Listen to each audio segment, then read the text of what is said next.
Now that we know how to do a spanning tree, we're going to move over to what's called a minimum spanning tree. And this happens when you have a weighted graph and you want the smallest possible total weight.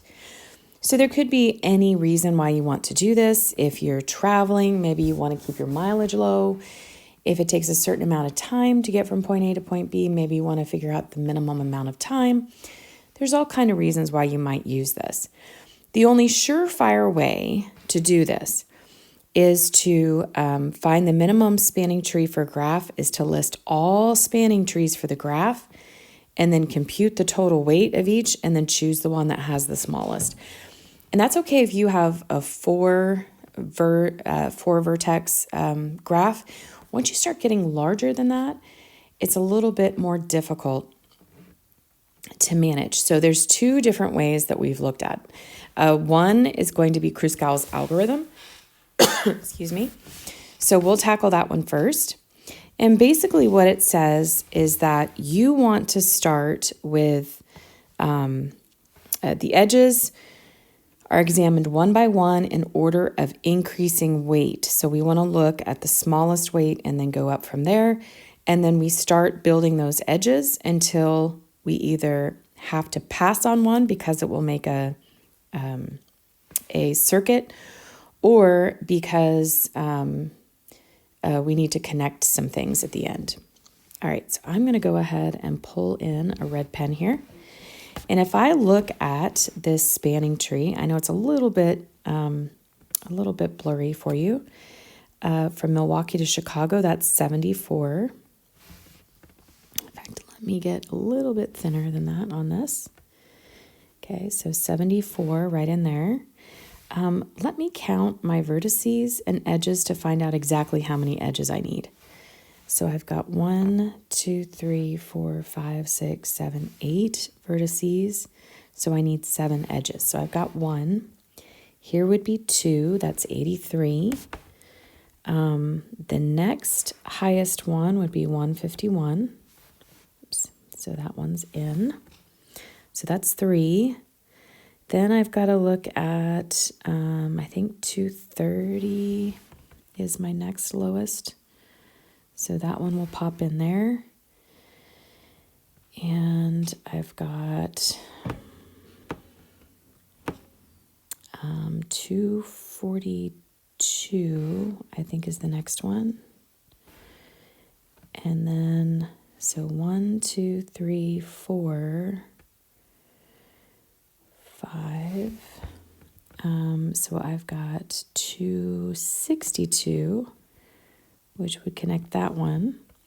And then, excuse me, 1, 2, 3, 4, 5, 6. I have to connect my last one, which is going to be this 355. So even though 355 is not the lowest, I'm at the point where I'm at my last vertex, and so I need to pick that up, right? So here's all my vertices, and I've been able to grab all of them as part of this here.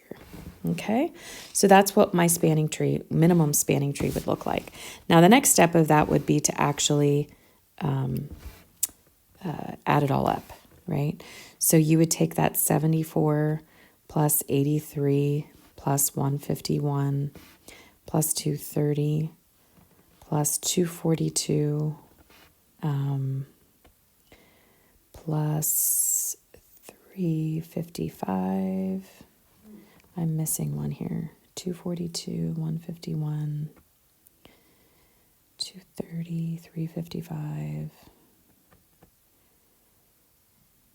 1, 2, 3, 4, 5, 6.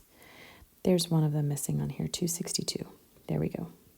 Okay, 262. So you would add those all up, and then that would give you your total weight of your graph. All right, let's go ahead and it's not asking you that on this one, but it will ask you that in your classwork. All right, so let's go ahead and use it again on this one. So I want you to pause the video and see if you can actually get this one done on your own, and then go ahead and unpause it and come back. All right, let's take a look at this. My lowest mark is 0.5. My next lowest one is going to be 0.6. So I've got 2 of them there. And let's go ahead and 1, 2, 3, 4, 5 vertices. So edges, I need 4. Okay, I need 4 edges. So I've got 2 of them. I've got 2 more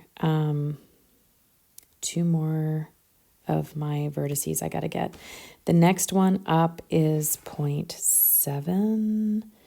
Okay, actually it's 0.65, but the problem is if I close this off, I then have a circuit. So now it's not a tree. So I have to skip that one and move on to another. So I'm going to go ahead and move on to 0.7, and that gives me that one. And then just up from 0.7 is 0.75. And so it looks like that is my spanning tree. So I've got my spanning tree for this particular thing right here. And you can redraw this if you want. You can always redraw it as a shape that kind of shows what's happening, right? Just make sure that you label all of your vertices and all of your edges, okay? So that would be a spanning tree there. So that's all there is for Kruskals algorithm. And next we'll go ahead and tackle prims.